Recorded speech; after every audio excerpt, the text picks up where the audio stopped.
Bonjour les amis, heureux de vous retrouver dans cette nouvelle actu du geek. Alors est-ce que Intel n'a pas pris un peu le melon, comme on dit? Est-ce que Pat Gelsinger n'a pas les chevilles qui enflent un peu? Pourquoi je dis ça?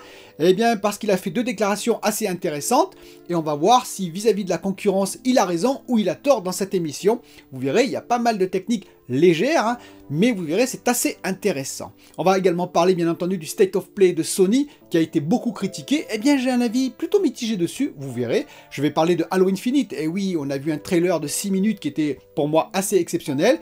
On va en parler. On va parler également de Age of Empires 4 sur le Game Pass. J'ai commencé ce jeu, je vais vous dire ce que j'en pense. Et on va parler aussi rapidement des résultats de Xbox, de Microsoft, de Xbox en particulier, les 16% qu'ils ont fait sur le trimestre d'été par rapport à 2020. A tout de suite.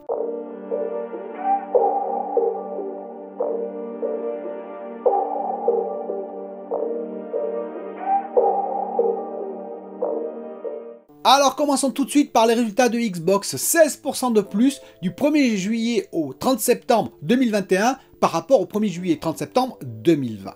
Donc des bons résultats puisqu'il y a une augmentation derrière de 16% quand même pour Xbox, pour le secteur Xbox dans Microsoft. Oui, mais attention, il faut prendre un peu de recul avec ces informations. Comme toujours, j'aime bien prendre du recul vis-à-vis des informations qu'on nous fournit. Il faut lire un peu les chiffres derrière.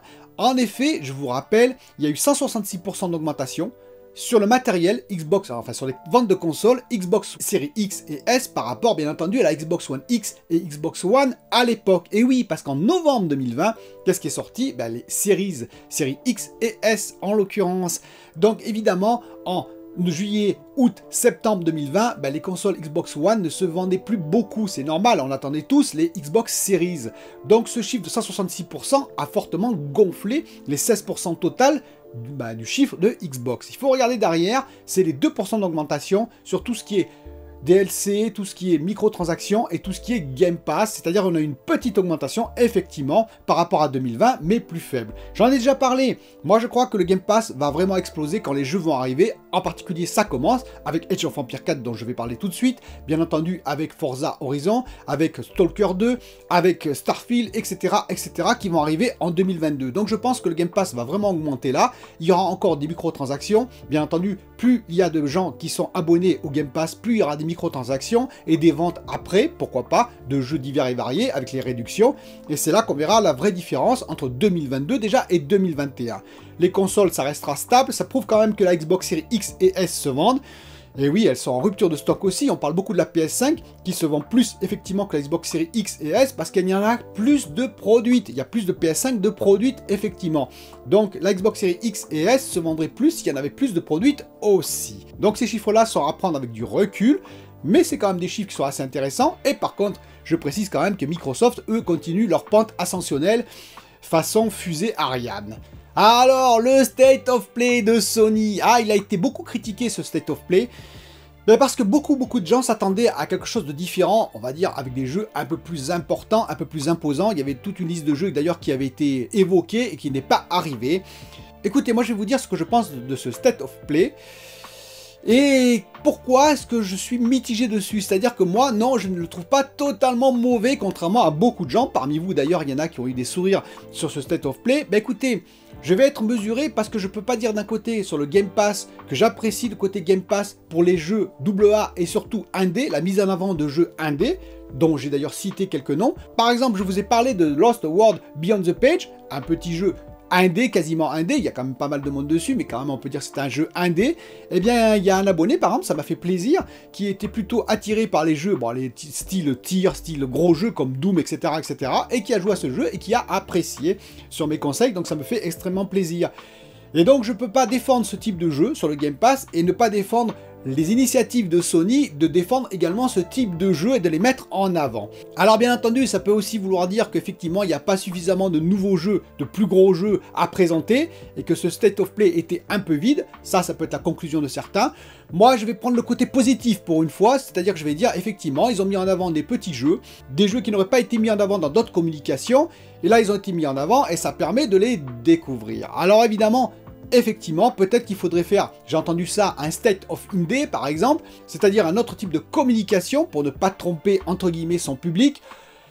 Écoutez, moi je dirais que voilà, c'est une communication comme une autre, State of Play. Effectivement, parfois il y a des très bonnes surprises, parfois on peut être un peu déçu, surtout si on attend des gros jeux, mais je dirais que c'est une communication parmi d'autres. Il ne faut pas non plus bâcher totalement Sony là-dessus. Pour une fois, ils ont mis en avant des petits jeux, ça me fait plutôt plaisir, moi. Effectivement, beaucoup s'attendaient à autre chose. Eh bien écoutez, on aura d'autres communications, bien entendu, avec, j'espère, d'autres jeux, en particulier des AAA en termes de communication, mais parfois ça fait du bien de voir des petits indés mis en avant, et donc moi je note ce point positif. Après, toujours pareil, j'ai un peu de mal avec la communication de Sony. Sony à ce moment se cherche, tâtonne et parfois trébuche. Comme Xbox à une autre époque dont on va parler avec Halo Infinite juste après. Petite note quand même pour dire qu'il y a Death Door qui va arriver sur PS4 et PS5. C'est un jeu juste excellent, ce petit corbeau qui ramène les âmes, vous savez, qui va collecter les âmes dans un monde un petit peu fantasmagorique. J'ai trouvé ce jeu juste excellent, j'y ai joué et donc je vous le conseille vivement sur PS4 et PS5 si vous ne l'avez pas fait. C'est une bonne nouvelle parmi ce State of Play. Ah, le 117 Master Chief va bientôt arriver, et oui, dans une nouvelle aventure, solo, et ce coup-ci, on a eu un trailer de 6 minutes dessus, et écoutez, moi j'étais pleinement convaincu par ce trailer, je le dis tout de suite. S'ils avaient sorti ça lors de la première conférence où ils ont présenté Halo Infinite, rappelez-vous, ils auraient peut-être pas eu autant de problèmes Xbox et autant de bashing sur ce jeu. Donc l'histoire est assez simple, Cortana, l'intelligence artificielle, a disparu et Master Chief va se lancer à la recherche de Cortana, aidé par une autre intelligence artificielle qui s'appelle ARM, The Weapon, carrément. Et donc, ce que j'ai vu, écoutez, c'était très diversifié. Premièrement, les graphismes sont quand même bien améliorés. Alors, j'ai entendu de ci, de là, que c'était peut-être pas encore du niveau de next-gen. Écoutez, il faut définir ce que c'est le niveau next-gen. On en parlera dans une émission d'ailleurs dédiée, parce que je crois qu'il y a quand même beaucoup d'attentes sur la next-gen, c'est-à-dire en termes graphiques, mais il faut pas oublier qu'aujourd'hui, on est en 4K, probablement 60 FPS, on peut quand même l'espérer, et c'est très loin de ce qu'on pouvait faire à l'époque avec la Xbox One X et PS4 Pro. Alors certains, je sais ce qu'ils vont me dire, oui, mais si, à l'époque, ça le faisait déjà, avec ce jeu-là, oui, peut-être, mais là on vise le 4K 60 FPS sur l'ensemble des jeux, et donc c'est autre chose quand même que le Full HD, par exemple en 30 FPS qu'on avait sur la PS4 et Xbox One standard. Donc on pourra reparler dans une émission spécialisée des attentes qu'on a, qui sont peut-être un peu trop fortes, même moi peut-être, j'avais d'ailleurs des attentes un peu trop fortes à l'époque, vis-à-vis de machines à 500 €, faut quand même pas l'oublier, c'est pas un PC gamer non plus, même si c'est optimisé bien entendu sur les consoles. Moi je trouvais que ce qui a été présenté était déjà très joli, j'ai trouvé qu'il y avait plein de diversité en termes tactiques, en termes bien entendu de gameplay, j'ai trouvé que c'était original, on peut prendre plein de véhicules, on peut faire plein d'actions différentes pour le même résultat. Eh bien écoutez, on va attendre, on va voir si la promesse est tenue, mais en tout cas c'est bien mieux qu'il y a un peu plus d'1 an en termes de présentation et en termes d'espérance, le 8 décembre je vous rappelle, en plus sur le Game Pass. Et justement sur le Game Pass, qu'est-ce qui est arrivé? Il est arrivé Age of Empires 4, et oui, Age of Empires 4, j'ai joué, écoutez, c'est juste super en termes de simulation stratégique, voilà, et en plus historique. C'est-à-dire que j'ai fait la prise en main, qui est très intelligente aussi, puisque vous faites une partie, vous êtes aidé par une voix off, mais vous faites une partie carrément, c'est plus intelligent que de dire, vous pointez là, vous cliquez là, vous pointez là, vous cliquez... Non, là, vous faites une vraie partie, c'est donc très intelligent, vous apprenez le jeu, les mécaniques du jeu, et en plus, ensuite, vous vous lancez dans une campagne où il y a un trailer cinématique très joli, historique en plus, qui vous retrace la campagne, on va dire la guerre entre les Normands et les Anglais à l'époque, pour prendre l'Angleterre, pour prendre le pouvoir en Angleterre, et donc on va suivre toutes les batailles de l'époque le long d'une frise historique, c'est-à-dire on va vraiment suivre l'histoire, mais c'est nous qui allons intervenir dans cette guerre. Donc j'ai fait la première campagne, bon c'était assez marrant, ensuite j'ai fait une partie solo, assez dur, je me suis mis en facile, j'ai pris les Français contre les Anglais arc long, moi j'avais les arcs courts, et le temps que je construise toute mon armée, eh bien il m'avait dévasté par vagues successives, donc attention, ce n'est pas facile comme jeu, mais c'est super intéressant pour celui qui aime la simulation, et encore une fois, c'est sur le Game Pass. Alors passons maintenant au sujet principal, Pat Gelsinger, le patron de Intel. Vous savez que ça a beaucoup bougé à la tête d'Intel parce que effectivement Intel s'était endormi sur ses lauriers. Ils étaient tout puissants à une époque et AMD est arrivé par derrière et les a un peu taclés et c'est tant mieux, ça s'appelle la concurrence. Lorsque vous vous endormez sur vos lauriers, il est très bon que quelqu'un arrive et vous mette un peu le coup de pied aux fesses, entre guillemets, je parle pour les grandes entreprises bien entendu. Donc Pat Gelsinger est arrivé et veut un peu tout chambouler et il a raison. Ceci dit, il a pris un peu le melon, excusez-moi le terme, parce qu'il a dit dans plusieurs interviews, dont une dernière, qu'il comptait exploser entre guillemets, c'est-à-dire dépasser la loi de Moore, et qu'il comptait également, et qu'il disait plutôt que les concurrents auraient du mal à suivre. Je vous rappelle quand même que Intel a pris du retard sur le process, 14 nanomètres, certes super fin et 10 nanomètres super fin, dont on va reparler après, car c'est quand même un sacré challenge qu'ils ont fait, mais ils n'arrivaient pas à faire du 7 nanomètres. Oui, mais alliance avec IBM et donc beaucoup d'espoir là-dedans. Alors le rappel de la loi de Moore, Gordon Earl Moore, c'est lui qui a créé la loi de Moore, eh bien je vous rappelle, c'est un des fondateurs de Intel en 1968. Et en 1965, il a créé cette loi, qu'il a changée plus tard, entre parenthèses, et la loi définitive dit que tous les 2 ans, eh bien sur la même surface de silicium, sur les plaquettes de silicium, sur les puces, la même surface, vous allez avoir 2 fois plus de transistors, tous les 2 ans. Imaginez, en 1980, vous avez 1 million de transistors, c'est un exemple, hein. Eh bien sur la même surface, en 1982, vous en aurez 2 millions, 1984, vous en aurez 4 millions, 1986, 8 millions, etc. etc. C'est pour ça qu'aujourd'hui, on a des milliards de transistors sur les puces, sur les APU, GPU, CPU. Oui, mais comme je vous ai déjà expliqué, on arrive vers le nanométrique, et oui, un atome de silicium, ça fait 0,11 nanomètres, c'est-à-dire on a moins de 10 atomes dans 1 nanomètre. On arrive au 1 nanomètre, je vous rappelle, en process. Et donc on arrive vers une impasse atomique. Sauf que Pat Gelsinger dit qu'il y aura des moyens, des subterfuges pour aller au-delà. C'est ce qu'il veut dire en fait en dépassant la loi de Moore. Et ce qu'il veut dire aussi, et surtout, c'est qu'il a l'intention d'aller beaucoup plus vite que les 2 ans pour le doublement de transistors. C'est-à-dire que normalement, il faudra attendre 2 ans, puis encore 2 ans pour doubler sur la même surface le nombre de transistors. Et bien grâce aux techniques qu'il a exposées, on va pouvoir aller plus vite selon lui, c'est-à-dire quasiment 1 an pour doubler le nombre de transistors sur la même surface. Pour rappel, le 10 nanomètres actuel de Intel, c'est le super fin, est équivalent, enfin ils l'appellent maintenant, ils l'ont rebaptisé 7 nanomètres. Ce n'est pas que marketing, attention, hein. Il faut savoir pourquoi, parce qu'en termes d'intégration, Intel, ils sont supérieurs à TSMC et Samsung. Intégration, je vous rappelle, c'est le nombre de transistors, donc sur une même surface. Ainsi, le 7 nanomètres de Samsung et de TSMC, si on considère que c'est 1, par exemple 1 million sur une surface donnée, eh bien Intel avec son 7 nanomètres équivalent, ce serait 1,8 fois plus. 1,8 fois plus, c'est-à-dire 2 fois plus quasiment de transistors sur la même surface. Il faut savoir qu'entre 7 nanomètres et 3 nanomètres, on a normalement 2,3 de réduction, hein, c'est-à-dire qu'on peut mettre 2,3 fois plus de transistors, si on fait une simple règle de 3. Eh bien, Samsung est à la ramasse, et oui, je vous le dis, parce que leur plan c'est 1,7 fois plus, ce qui fait quand même qu'ils sont en dessous. TSMC 2,9 fois plus, alors là par contre c'est très fort, mais Intel c'est 5,2 fois plus, c'est-à-dire quasiment le double de ce que va faire TSMC. Encore une fois, 2 fois plus de transistors sur la même surface. Alors vous allez me dire, mais ça change quoi ça? Eh bien ça change tout simplement que sur la même surface de silicium, vous allez avoir des puces qui auront donc la même surface TSMC Intel, mais avec 2 fois plus de transistors chez Intel. Le coût de la puce process sera le même prix, sauf qu'on aura 2 fois plus de transistors chez Intel. Imaginez la puissance si vous aviez sur votre Xbox Series X, S ou PS5 2 fois plus de transistors sur le même APU. Et oui, 2 fois plus de transistors, ce serait juste énorme en termes de puissance. Et bien c'est ce que Intel veut faire et prévoit dans ses plans pour 2024-2025. Et comment vont-ils faire ça? Eh bien par 4 techniques. La première, ils vont changer de scanner, ce qu'on appelle les scanners, les photolithogravures si vous préférez. Vous savez, les machines ASML que je vous parle, la lithophotographure que je vous parle souvent. Le procédé qui est largement en avance, le seul fabricant au monde qui est aux Pays-Bas, je vous rappelle. Eh bien, de nouvelles machines arrivent, elles s'appellent les Height-NA EUV, parce qu'actuellement c'est les EUV. Elles sont tout simplement le double en termes de prix, c'est même plus que le double, je crois que c'est 320 millions de dollars pour 150 millions de dollars actuellement la machine.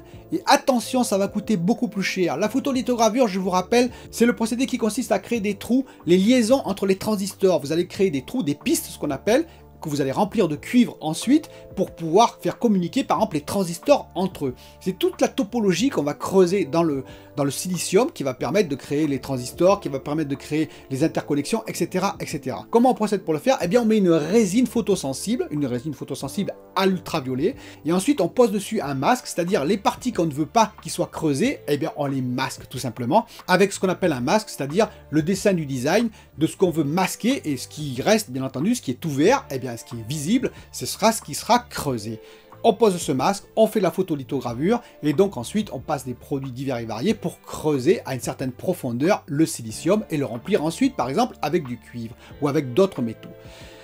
Eh bien ça c'est extrêmement compliqué, le masque coûte très cher. Imaginez, on est à l'échelle nanométrique, la moindre lumière qui serait de côté, ça peut faire un ombrage et donc ne pas creuser totalement la piste qui va communiquer entre les deux transistors et faire que cette piste serait trop, même pas ouverte ou alors trop faible en largeur, ce qui fait que bien entendu ça poserait des problèmes de fiabilité plus tard ou de fonctionnement pour la puce.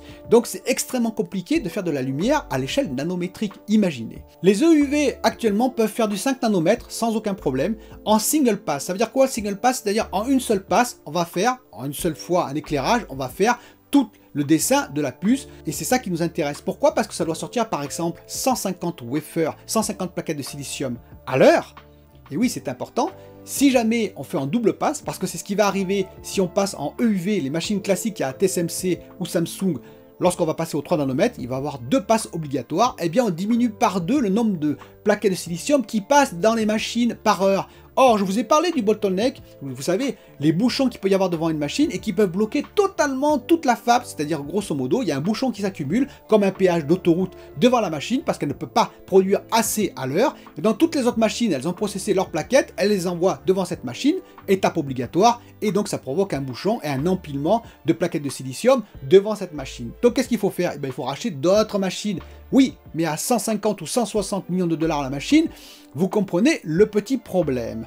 Et donc cette nouvelle machine, elle va arriver et elle permettra de faire du single pass, c'est-à-dire une seule passe, en 3 nanomètres. C'est là que Intel veut se positionner en premier sur ces machines. Ensuite, Intel a son ribbon transistor à effet ruban de champ, et c'est un peu particulier, c'est un transistor qu'ils ont conçu eux-mêmes par design, qui est plus petit, plus verticalisé encore que les transistors qu'on utilise chez TSMC et Samsung, plus verticalisé et donc plus rapide et qui prend surtout moins de place sur la plaquette de silicium. D'où cette intégration de 5,2 par rapport à 2,9 TSMC et 1,7 Samsung sur la même plaquette de silicium, sur le même process. Et oui, car les transistors plus petits en surface 2D, plus haut mais plus petit, permettent d'intégrer plus de transistors sur la même surface. Ils ont également ce qu'ils appellent la technologie PowerVI, c'est-à-dire l'alimentation des transistors par la face arrière, ce qui est assez nouveau, parce qu'avant on les alimentait de façon classique par des couches superposées, et là ils vont alimenter les transistors par face arrière, ce qui permet un routage, qu'on appelle un routage, c'est on va dire toutes les connexions entre les transistors par ces fameuses routes. Imaginez les transistors, ce seraient des immeubles et on construit des routes pour que les immeubles communiquent entre eux, les transistors. Et bien là, on va pouvoir avoir une communication par-dessous, ce qui permet de réduire la taille du routage encore et donc plus d'intégration encore sur la même surface. Et pour finir, ils ont une dernière technique, c'est le Foveros Omni et Direct. Grosso modo, c'est tout ce qui est packaging, interconnexion de plusieurs puces l'une sur l'autre, mais à l'échelle nanométrique pour pouvoir communiquer entre les puces, c'est-à-dire on va coller les puces l'une sur l'autre, comme ça, et ainsi on va gagner beaucoup de place en termes de packaging. Vous savez, le packaging, c'est là où on va effectivement mettre la puce et ensuite il va y avoir des interconnexions pour communiquer avec la carte mère par exemple si c'est sur un PC ou alors sur le GPU avec la carte graphique, etc., avec les mémoires et j'en passe. Et donc on peut augmenter la puissance comme ça en empilant des puces l'une sur l'autre et ainsi avoir moins d'espace de prix dans le packaging, ce qu'on appelle le packaging, le boîtier. Tout ça va contribuer selon Pat Gelsinger à une avance d'Intel sur ses concurrents très rapidement. Oui, c'est vrai. D'ailleurs, Intel l'a prouvé, ils ont des super designers à l'intérieur de leurs équipes, bien entendu. Ils ont d'ailleurs débauché, je vous rappelle, des gens de chez AMD également pour les GPU. Donc, ils ont une vraie force. Ils ont quand même les moyens financiers aussi, n'oublions pas. Mais attention, on peut toujours trébucher en process. Il ne faut pas être trop optimiste non plus. Il faut être prudent. Donc, on verra dans les années à venir si effectivement le plan qui a été lancé par Pat Gelsinger est bien suivi. Parce que dans le passé, Intel avait aussi de grandes ambitions, ils devaient être actuellement déjà en 5 nanomètres, voire 3 nanomètres, ils ne sont qu'en 10 nanomètres super fins, donc prudence quand même, mais effectivement, ce plan-là a l'air ambitieux et pourrait très bien réussir. Voilà, cette émission est finie, j'espère que vous n'avez pas eu besoin d'aspirine pour la dernière partie, donc n'hésitez pas à poser des questions si vous en avez encore rapidement, parce que je vais bientôt tourner la 100e, vous savez la 100e, avec toutes vos questions, je vais répondre à vos questions, donc j'ai ouvert un billet dans l'espace communauté de la chaîne, si vous avez des questions à poser, vous pouvez les poser là si vous voulez, et moi je vous dis à très bientôt pour une nouvelle vidéo.